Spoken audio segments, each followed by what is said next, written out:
Saya ucapkan selamat siang dan Assalamualaikum warahmatullahi wabarakatuh.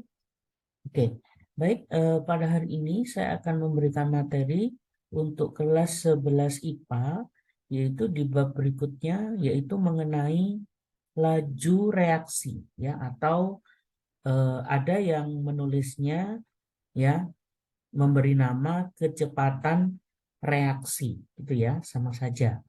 Oke. Baik, segera kita ikuti materi dari laju reaksi. Ya, kita awali dari yang materi dasar terlebih dahulu.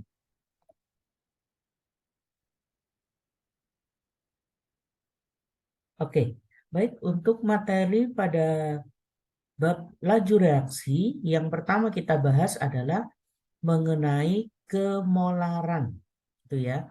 Atau guru di sekolah lebih sering menyebutnya dengan nama konsentrasi, ya, sama saja. Ya, jadi kemolaran atau nama lainnya adalah konsentrasi. Oke, baik, apa yang dimaksud dengan kemolaran? Nah, di sini dikatakan kemolaran menyatakan jumlah mol suatu zat terlarut, ya, tiap liter larutan. Ya, jadi setiap 1 liternya itu terdapat berapa mol. Ya, itulah yang dimaksud dengan kemolaran. Oke. Nah, kemolaran dinyatakan dalam satuan mol per liter, ya, atau sering disebutnya namanya molaritas. Oke, dilambangkannya menggunakan huruf M besar. Ya, kalau kalian menulisnya M kecil, ya, nanti namanya adalah molalitas.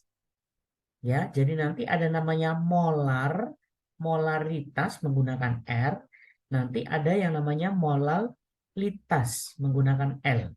Ya, nanti kalian akan menemui molalitas itu di kelas 12. Oke, jadi sementara kita mempelajari yang molaritas terlebih dahulu. Oke, baik. Yang ketiga, yaitu kemolaran larutan dapat dikaitkan dengan kadar larutan, gitu ya, jika massa jenisnya diketahui. Oke, jadi kemolaran itu juga bisa dihitung nanti berdasarkan kadar dari larutan, ya, dengan catatan harus diketahui massa jenisnya. Oke. Nah, rumus yang digunakan apa? Baik, yang pertama rumus yang digunakan adalah yaitu ini M besar, tentu saja mol dibagi volume. Satuannya adalah liter. Di sini saya tuliskan biar tahu bahwa volumenya bersatuan liter. Oke, lihat kembali pada pembahasan yang ini, yaitu satuannya adalah mol per liter. Oke, baik. Kita ke nomor 1 yang ini, rumus yang pertama. Nah, untuk molnya kita bisa kembangkan. Rumus dari mol adalah gram dibagi dengan ml. Sehingga untuk rumus nomor 1 bisa berubah jadi seperti ini. M besar sama dengan gram dibagi mr. Ini untuk molnya. Gitu ya. Kemudian kali 1000 dibagi volume. Tapi bedanya di sini volumenya bersatuan mililiter. Gitu ya. Kalau di sini satuannya liter, di atas tidak ada angka 1000-nya. Gitu ya. Sementara yang ini di atas ada angka 1000-nya, tetapi di bagian bawah dari rumusnya volumenya bersatuan mililiter. Oke. Atau menggunakan rumus yang kedua yaitu M sama dengan mohon maaf, ya di sini M sama dengan 10, ya. 10 ini ketentuannya, ya, ketetapan yaitu angka 10 kali persen, ya. Persen itu adalah kadarnya, ya. Nanti dia memang tertulis persen, tapi persennya nggak usah diikutkan, ya, tidak usah diikutkan, ya. Nanti ada contohnya, ya, supaya lebih memahami rumusnya. Oke, saya ulangi, yaitu angka 10, kemudian kali kadarnya, angka kadarnya, ya, di sini saya tuliskan persen, kemudian dikalikan rho atau massa jenis, baru dibagi dengan mR. Oke, sehingga keterangannya di sini saya berikan ya, M besar adalah molaritasnya, kemudian GR yaitu adalah massa zatnya atau gramnya, kemudian MR adalah massa atom relatif ya, kemudian rho ya lambangnya seperti huruf P ya, itu adalah massa jenis dari larutan. Oke. Baik. Nah, sekarang kita ke contoh soalnya. Misalkan seperti ini, jika sebanyak 1,8 gram glukosa dengan MR 180 dilarutkan dalam 200 ml air, ya, maka molaritas larutan tersebut berapa? Oke, kita tulis yang diketahui terlebih dahulu, yaitu massa dari glukosa, saya tulisnya GR, yaitu 1,8 gram. Kemudian V air ya atau volume airnya dia dilarutkan dalam 200 ml air, yaitu 200 ml. MR dari glukosanya 180. Nah, ini sini sudah ada ya 180. Ya. Kalau ada guru yang cuma menulis 180 boleh. Ya, nggak ada masalah. Kalau seandainya ada guru yang menulis seperti ini, yaitu 180, mohon maaf. Ya, kalau ada yang menulis seperti ini, 180 gram per mol, maka boleh. Nggak ada masalah. Itu ya. Karena beberapa soal atau buku ada yang menulisnya seperti ini. Jadi tidak masalah. Ya, ada yang menulis langsung 180 tidak jadi masalah. Kalau ada yang menulis gram per mol juga tidak jadi masalah. Oke. Kemudian yang ditanyakan adalah molaritasnya. Oke. Nah, karena diketahui ada gram, ada volume, dan ada mR, ya, maka kita pakai rumus yang ini, yaitu gram, mohon maaf, yaitu molaritas sama dengan gram dibagi mR kali 1000 dibagi volume. Ya. Nah, pada soal ini karena glukosa yang dimasukkan ke dalam air tidak menambah volume, maka kita anggap volumenya adalah 200 ml. Gitu ya. Karena glukosanya kecil. Ya, cuma 1,8 gram. Oke. Nah, kalau sudah, maka angka-angkanya kita bisa masukkan. Gramnya 1,8 dari sini. Kemudian MR-nya 180. 1000-nya tetap di atas. Gitu ya, volumenya adalah 200. Oke. Nah, seperti ini kalau kalian hitung nanti ketemunya adalah 0,05 molaritas. Gitu ya. Jadi nanti ketemunya 0,05 molaritas.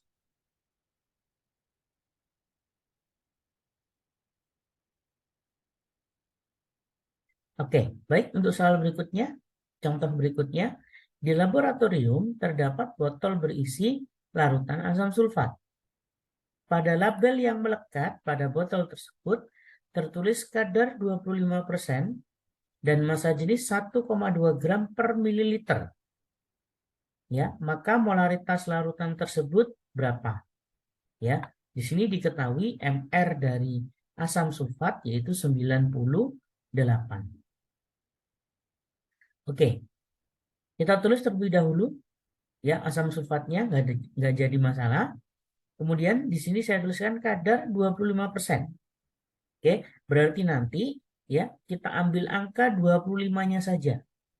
Jadi nanti nggak perlu 25 dibagi 100. Oh, berarti seperempat, nggak usah. Gitu ya. Jadi kadar kita cukup ambil angkanya saja.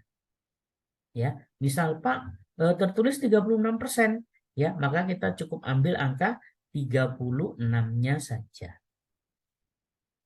Oke, ini kadarnya 25%.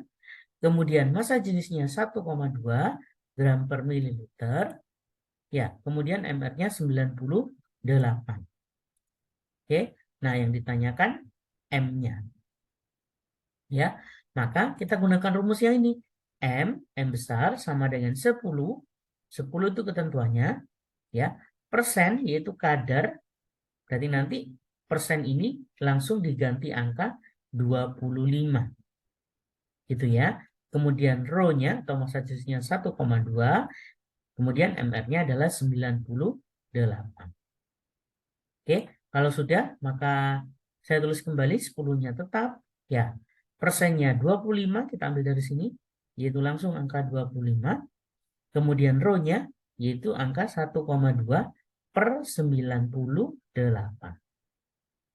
Gitu ya. Nah, nanti kalau kalian hitung, maka ketemunya adalah 3,06 molaritas. Atau kalau cuma menulis 3 molaritas saja boleh, ya, nggak ada masalah. Oke. Nah, berikutnya nanti di dalam molaritas atau larutan, ya, kadang larutan tersebut dalam keadaan sangat kental atau molaritasnya besar. Sehingga untuk mendapatkan yang molaritasnya lebih kecil, maka larutan yang masih pekat tadi, ya, atau kalian bilangnya larutan yang masih kental, ya, maka bisa diencerkan. Itu ya, yaitu dengan cara cukup ditambahi dengan air. Ya, nah ibaratnya kalian pingin minuman yang manis, dalam hal ini rasa buah misalkan, ternyata bentuknya dalam bentuk sirup, gitu ya. Nah sirup itu ya istilahnya dia kan konsentrasinya masih tinggi, dia masih kental, ya kan nggak mungkin kita langsung minum sirupnya, gitu ya. Nah maka sirupnya harus diencerkan, yaitu ditambahi, ya, atau ditambahkan dengan air dan juga es batu, gitu ya. Jadi kan nggak mungkin ada kita langsung minum sirupnya, ya pasti diencerkan dengan air, ya. Itulah yang dimaksud dengan pengenceran. Oke. Nah, ini pengertiannya, ya. Nah, mengencerkan suatu larutan yaitu memperkecil konsentrasi larutan dengan cara menambahkan sejumlah pelarut, yaitu dalam hal ini air. Ya, jadi konsentrasinya kita kecilkan. Ya, jadi konsentrasinya kita kecilkan. Oke. Kemudian berikutnya, nah, pengenceran menyebabkan volume dan kemolaran berubah, tetapi jumlah zat terlarut tidak berubah. Ya, jadi ya jumlah zat terlarutnya tidak berubah. Yang berubah hanya volume dan molaritas. Oke, sehingga dari sini kita bisa ambil kesimpulan, ya, maka rumus dari pengenceran yang sering kalian temui, ya, bagi yang mungkin sudah belajar dan sudah membaca bukunya, ternyata molnya sama. Berarti kita anggap mol 1 sama dengan mol 2. Dengan catatan yang satu itu sebelum diencerkan dan yang kedua adalah setelah diencerkan.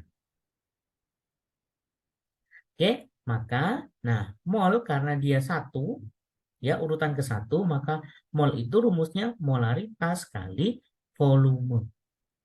Gitu ya. Dengan catatan volumenya baik liter maupun mililiter nggak jadi masalah.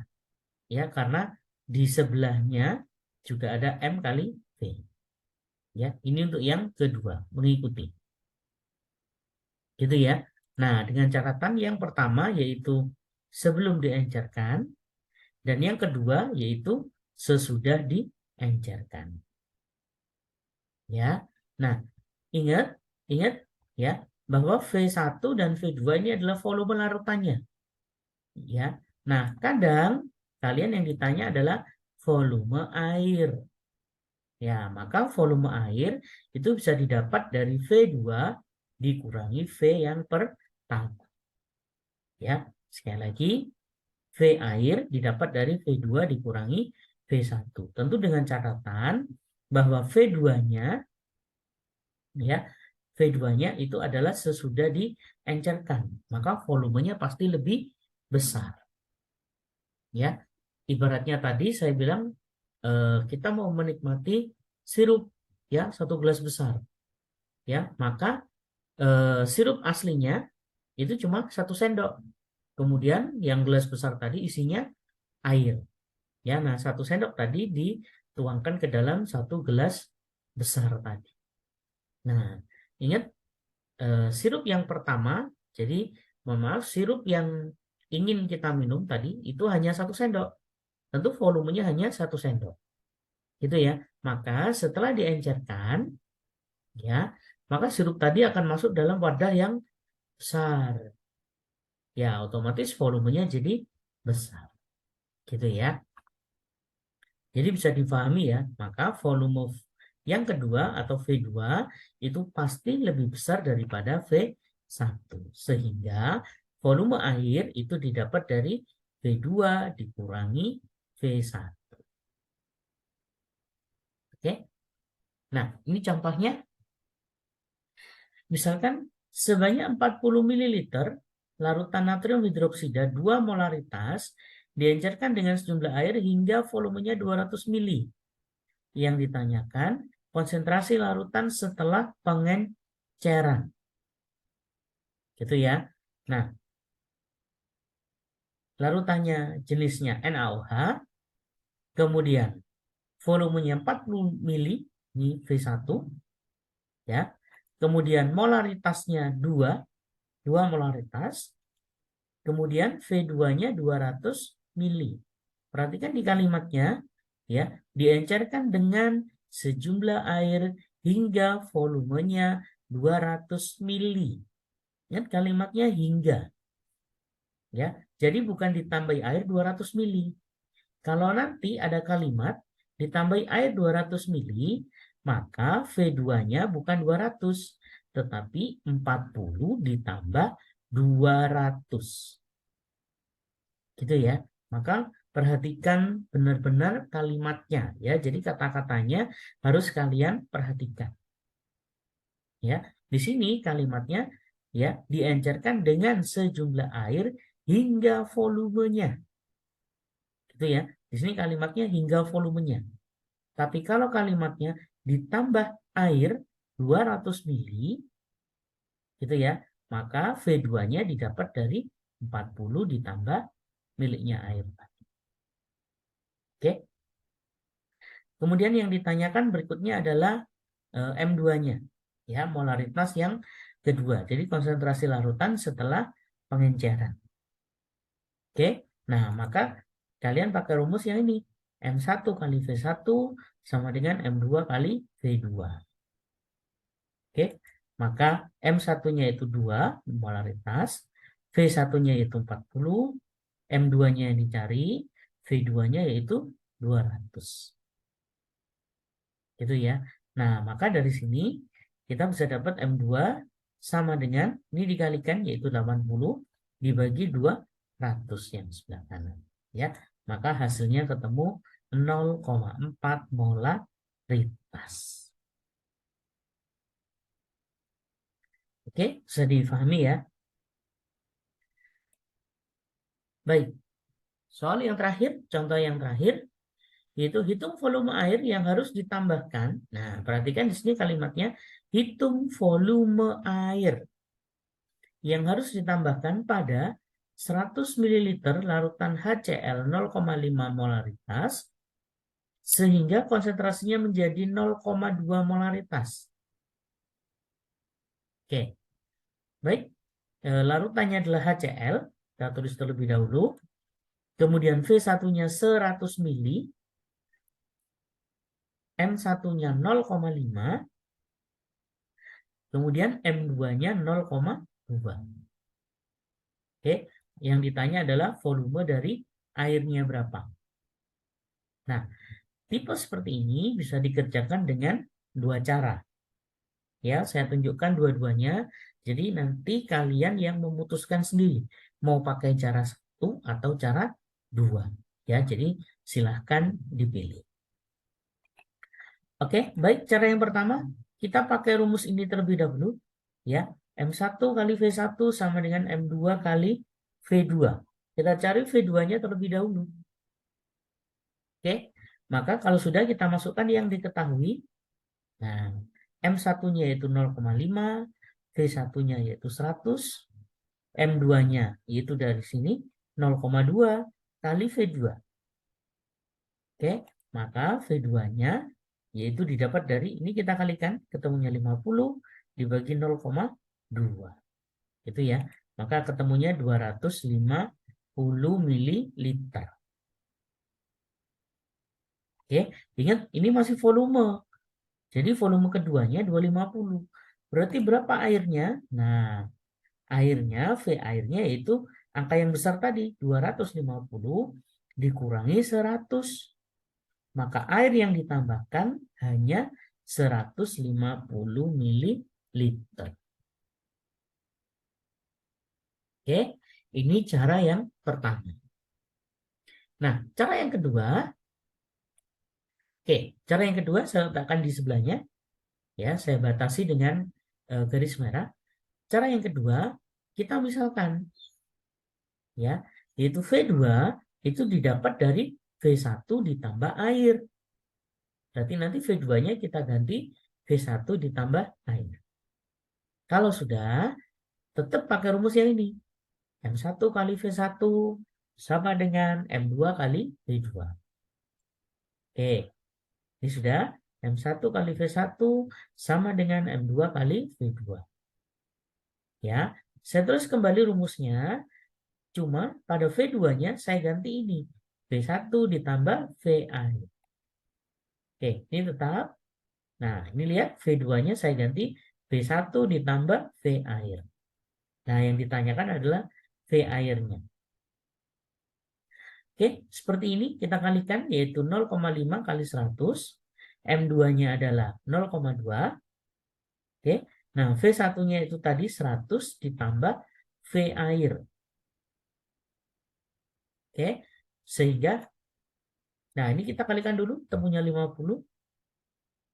Gitu ya. Ini kita perkalian masuk, ya. Masih ingat kalau di matematika berarti angka ini 0,2 kali 100 yaitu 20. 0,2 kali V air maka 0,2 kali V air. Gitu ya. Nah, sehingga V air yaitu 30, paham ya? 30 itu dari ini dibuang ke kiri.